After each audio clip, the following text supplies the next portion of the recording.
Hi there, you guys, and welcome back to the channel. So today's funeral was held for 24-year-old Vincent Mapopa, the driver and university student who died in a tragic accident. The funeral of 24-year-old Vincent Mujahumu Mapopa was held today in Ward 31 Mutatema within Elias Mutswaledi local municipality.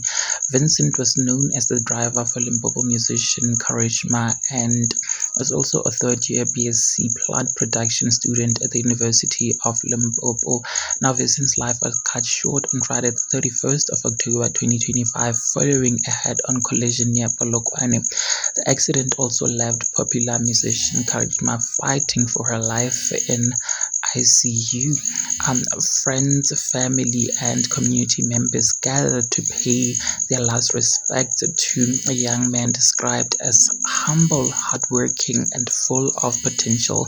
Many mourners expressed deep sadness over the tragic loss of such a promising life. Messages of support continue to pour in for Karishma as fans across Limpopo and beyond pray for her full recovery. May Vincent Mujahopo Mapopa's soul just rest in peace, and we are sending, of course, our deepest and sincere condolences to his family, you guys, and a speedy recovery, of course, to Karishma, who's currently in a very critical condition at the hospital.